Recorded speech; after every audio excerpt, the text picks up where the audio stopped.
Jangan lupa subscribe, like, komen, dan bagikan. Jangan sampai kamu ketinggalan info-info penting dari channel Pak D. Terima kasih telah mampir di channel Pak D. Belajar pandai bersama Pak D. Jadi pandai bersama Pak D. Sekarang kita memasuki tema 7, subtema 2, pembelajaran 2. Di sini ada percakapan antara Benny dan ayahnya di kebun cengkeh milik Pak Rudi. Benny, ayah, tadi sewaktu kita datang di daun-daun cengkeh dan rerumputan terdapat titik-titik air. Kemana perginya titik-titik air itu? Mengapa sekarang tidak ada lagi? Ayah, itu namanya embun. Tadi ketika kita datang masih pagi, jadi masih banyak kita jumpai embun di daunan. Sekarang sudah siang, embun-embun itu menguap terkena panas sinar matahari. Peristiwa ini disebut penguapan. Proses penguapan embun terjadi dengan bantuan energi matahari dan angin.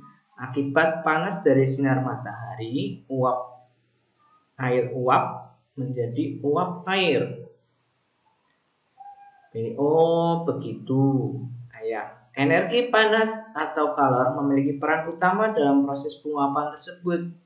Energi panas dapat mengubah suhu benda dan dapat mengubah wujud benda. Ayo percobaan.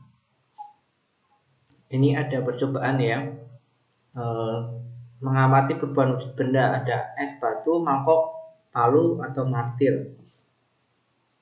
Ini siapkan bahan mangkok, es batu, palu. Kemudian es batu ini pecah kecil-kecil, ya, taruh dalam mangkok, dibiarkan dalam sinar terik matahari selama 5 menit. Es batu itu mencair. Nah, proses ini namanya proses perubahan wujud mencair. Kesimpulannya adalah ketika terkena sinar matahari jadi mencair, ya. Peristiwa perubahan wujud benda padat menjadi cair karena adanya pemanasan disebut mencair. Contoh lain, peristiwa mencair sebagai bentuk perubahan wujud benda karena kalor atau panas adalah sebagai berikut. Mentega yang dipanaskan, logam yang dipanaskan pada suhu tinggi, lilin yang dipanaskan. Ayo berlatih. Untuk menyelidiki terjadinya peristiwa mencairnya suatu benda yang disebabkan oleh kalor atau panas, lakukan percobaan memanaskan mentega di atas kompor. Hati-hatilah saat melakukan percobaan menggunakan kompor. Tuliskan prosedur percobaan sebagai berikut. Judul percobaan, tujuan, alat, dan bahan, langkah-langkah, kesimpulan. Banyak peristiwa di sekitar kita yang menunjukkan perubahan wujud benda karena kalor. Bahkan di sekitar rumah kamu akan menjumpai peristiwa itu. Nah, bagaimanakah dengan peristiwa sebelum, saat, dan setelah membaca teks proklamasi? Peristiwa apa saja yang terjadi? Mari kita pelajari bersama. Banyak peristiwa terjadi turut mengiringi peristiwa pembacaan teks proklamasi. Peristiwa yang terjadi menjadi catatan sejarah penting bagi bangsa Indonesia. Peristiwa menjelang dan sesudah pembacaan teks proklamasi. Setelah mendengar berita Jepang menyerah kepada sekutu, bangsa Indonesia mempersiapkan diri untuk merdeka. Perundingan-perundingan diadakan di antara para pemuda dan tokoh tua maupun di antara para pemuda sendiri. Walaupun demikian, antara tokoh pemuda dan golongan tua sering terjadi perbedaan pendapat. Akibatnya terjadilah peristiwa Rengas Dengklok pada tanggal 16 Agustus 1945 pukul 04.00 WIB. Bung Karno dan Bung Hatta beserta Ibu Fatmawati dan Guntur Soekarno Putra dibawa pemuda ke Rengas Dengklok agar tidak terpengaruh oleh Jepang. Tujuannya mendesak golongan tua untuk segera memproklamirkan kemerdekaan Indonesia. Setelah melalui perdebatan dan ditengahi oleh Ahmad Subarjo, menjelang malam hari, kedua tokoh Bung Karno dan Bung Hatta akhirnya kembali ke Jakarta. Rombongan Soekarno-Hatta sampai di Jakarta pukul 23.00 WIB. Soekarno dan Hatta setelah singgah di rumah masing-masing, lalu bersama rombongan menuju rumah Laksana Maida di Jalan Imam Bonjol nomor 1 Jakarta, tempat Ahmad Subarjo bekerja. Di tempat itu, mereka akan merumuskan teks proklamasi kemerdekaan Indonesia. Perumusan sampai dengan penandatangan teks proklamasi kemerdekaan baru selesai pukul 4 pagi dini hari pada tanggal 17 Agustus 45. Pada saat itu juga disepakati bahwa teks proklamasi akan dibacakan di halaman rumah Insinyur Soekarno di Jalan Pegangsaan Timur nomor 56 Jakarta pukul 10 WIB. Adapun peristiwa setelah dibacakan teks proklamasi kemerdekaan sebagai berikut. Yang pertama adalah penyebaran berita proklamasi kemerdekaan Indonesia. Jadi berita-berita itu disebarkan, salah satunya penyebaran melalui cara menyebar pamflet, pertemuan, menulis pada tembok-tembok. Kemudian wartawan kantor berita Domei, sekarang Berita Antara, Syahruddin berhasil menyelundup teks proklamasi dan diterima oleh bagian radio Waidan B. Palanewen. Teks proklamasi tersebut kemudian diberikan kepada F. Bush untuk segera disiarkan melalui radio. Berita proklamasi kemerdekaan Indonesia juga disebarkan melalui beberapa surat kabar. Harian Suara Asia di Surabaya adalah orang pertama yang menyiarkan berita proklamasi.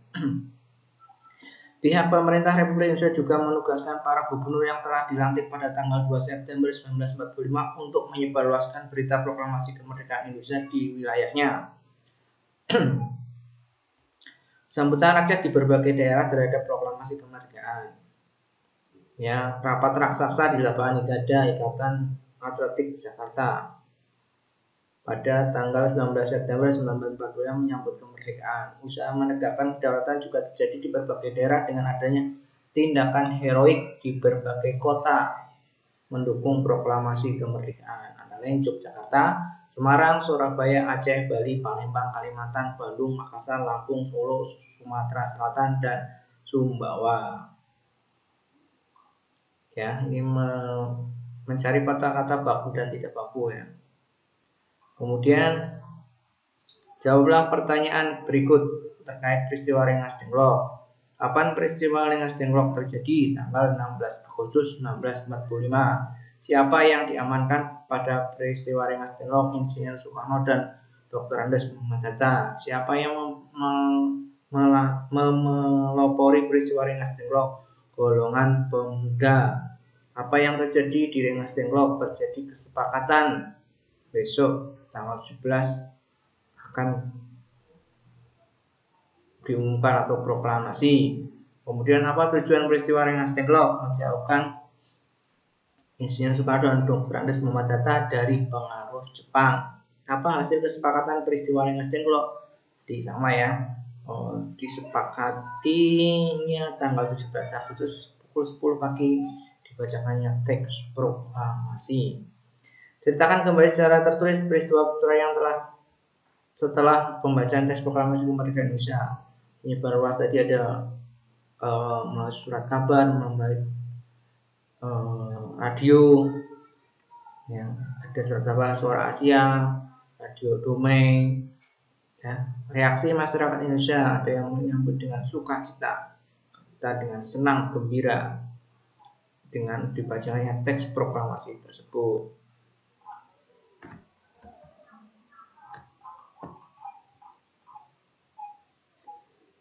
Ayo menyanyi. Ini Hari Merdeka ciptaan H. Mutahar dengan nada dasar C sama dengan Do birama 2/4. Ini dengan tempo yang cepat. Coba Pak D nyanyikan ya. Hari Merdeka 17 Agustus tahun 45. Itulah hari kemerdekaan kita. Hari merdeka nusa dan bangsa, hari lahirnya bangsa Indonesia. Merdeka, sekali merdeka tetap merdeka, selama hayat masih dikandung badan. Kita tetap setia mempertahankan Indonesia. Kita tetap setia, tetap setia membela negara kita. Itu ya, itu lagu Hari Merdeka ciptaan H. Mutahar dengan nada dasar C sama dengan Do dengan birama 2/4 tempo cepat.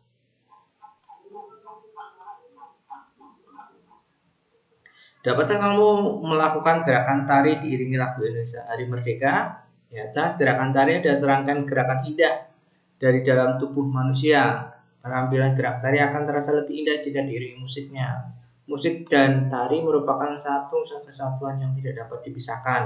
Musik dapat mengatur tempo gerak sebagai pengiring, memberi suasana, dan sebagai ilustrasi untuk mempertegas ekspresi gerak. Selain musik, iringan tari, keindahan gerak tari juga dapat dilihat dengan pola lantai saat menari memperagakan gerak tari. Tahukah kamu apa yang dimaksud dengan pola lantai?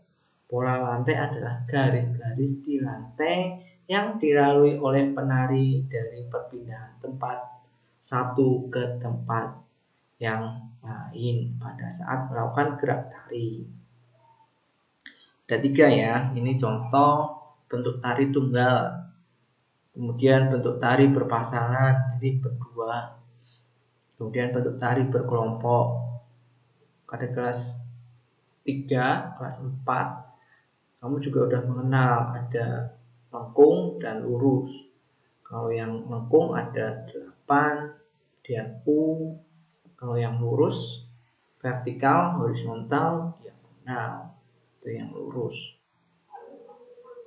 Ayo diskusi, tadi udah disebutkan ya, apa perbedaan bentuk tari tunggal. Ayo 1, kalau berpasangan 2, kalau kelompok lebih dari 2 orang. Bagaimana pola lantai karya tari tunggal berpasangan? Ya, ada yang lengkung sama lurus. Kalau lengkung itu ada 8 U ya, lingkaran. Kalau yang lurus vertikal, horizontal, diagonal. Vertikal itu lurus naik depan belakang. Kalau horizontal samping kanan samping kiri. Kalau vertikal itu silang, serong. Ayo renungkan, dengan mengetahui peristiwa proklamasi kita menjadi semakin mengetahui bahwa diperlukan usaha keras dan pengorbanan yang besar untuk meraih kemerdekaan. Membentuk negara kesatuan Republik Indonesia, pelajaran yang dapat kita petik adalah kepentingan bangsa dan negara adalah yang utama di atas kepentingan pribadi dan golongan. Dalam lingkup yang lebih kecil dalam kehidupan bermasyarakat, kepentingan umum harus diutamakan daripada kepentingan pribadi. Kamu adalah generasi penerus bangsa yang dapat kamu lakukan untuk mengisi kemerdekaan. Tulisnya pada kolom belajar dengan sungguh-sungguh, kemudian mentaati peraturan baik di sekolah, di rumah, di masyarakat. Ya, bertingkah laku sopan, menjaga nama baik keluarga, sekolah, bangsa, dan negara. Demikianlah pembelajaran 2, tema 7, subtema 2.